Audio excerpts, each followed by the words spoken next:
Brother Ishmael, The Aquatic Order of the Sea Monk, by Victor Ethelstan. You seem melancholy, brother. Brother Jonah, one of my fellow monks, comments as he swims up to me. Yes, I sigh, an explosion of bubbles escaping from my mouth. Brother Jonah raises an eyebrow at my faux pas. Mea culpa, I add. Were you not able to save the human? Brother Jonah puts his webbed hand on my shoulder. It is supposed to be an act of mercy. Instead, my sexual temptation at his physical touch only grows. No, I was. He was very grateful for it. All humans are. You'd be surprised. I doubt that. If they jump off the cliffs, sometimes they put up a fight when you get them to the surface. I've had one human woman bite me. She took a chunk out of my arm. I still have the scar. Brother Jonah hums. He sits beside me on the cloister bench, his kelp-woven habit fluttering in the current. I pluck a piece of the nearby seagrass. Fiddling with it between my fingers almost distracts me from my shame at my failure to seduce the human.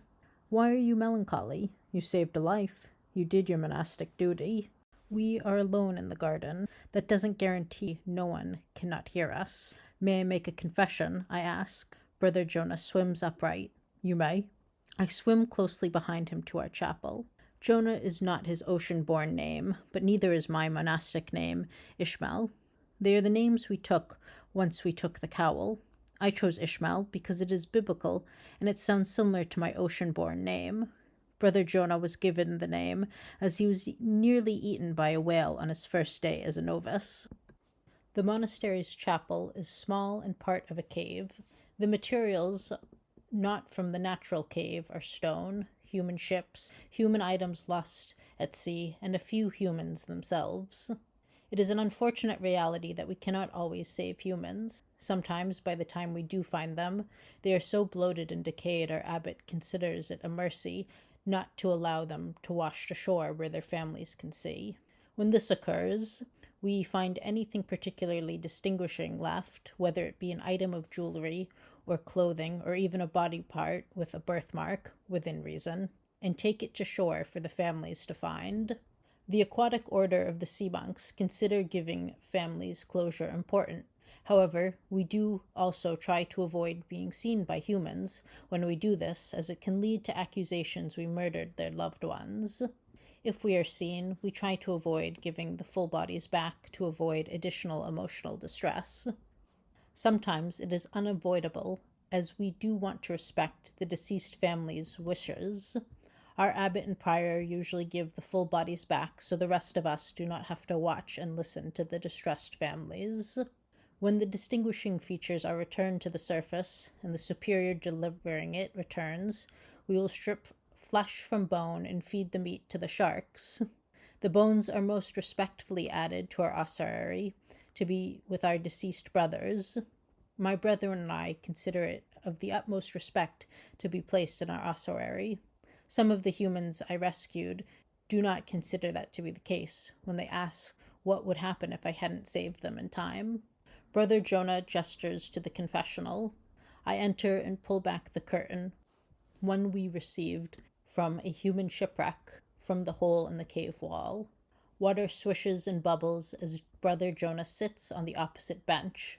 I've heard that on land, churches have little screens separating confessor and penitent. Such privacy is not done in the sea. As a result, there have been many councils and synods about the matter, and apparently our cardinals, archbishops, and bishops have yet to come to a proper conclusion about the matter. Once an archbishop wrote to the human pope, as he is the head of the church.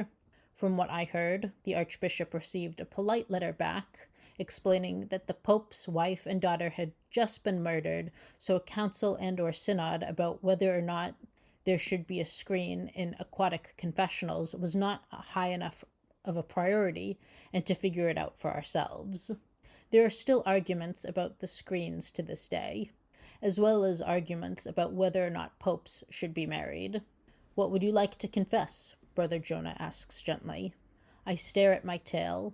The fins are dangerously close to touching Brother Jonah's. I pull myself away as much as I can. Shame floods me. I cannot speak. Brother Ishmael? I didn't just save the human. My words come out with a stream of bubbles in an attempt to disguise what I just said. Did you lay with the human? I shake my head. What did you do to the human? I attempted to seduce him. He?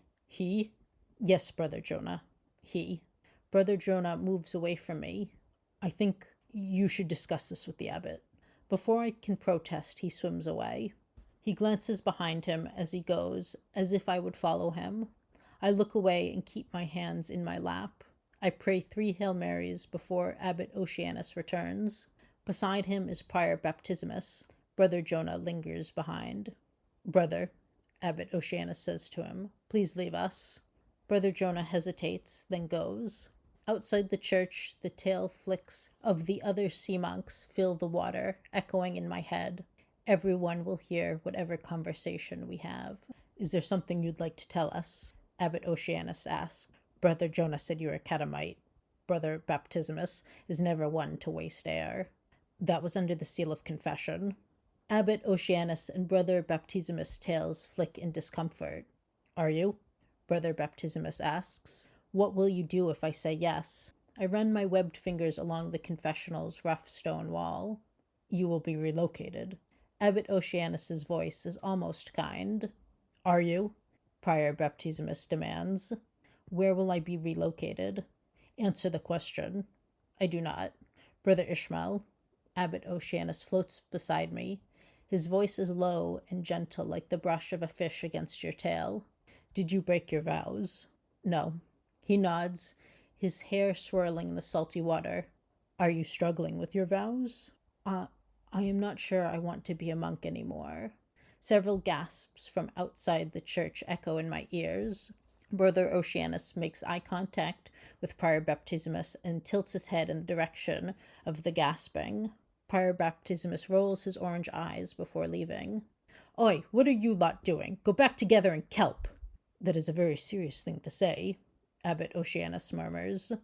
I know. I cannot look him in the eye. What is the part you struggle with? Monasticism is not supposed to be easy. The desire to be loved. I run my fingers up and down the wall again. And rescuing suicidal humans is difficult, especially if I don't get there in time. And sometimes it's more difficult when I do. Humans bite. Abbot Oceanus nods. As what you said to Brother Jonah was under the seal of confession, we will forget whatever you did say for now. For the next month, you are excused from kelp gathering and human patrol. You will spend that month in the contemplation cell praying about your vocation. A punishment. I am merely stating a fact. No, a retreat. I cannot have my sea monks trying to allegedly seduce humans. You shall give us all a bad name.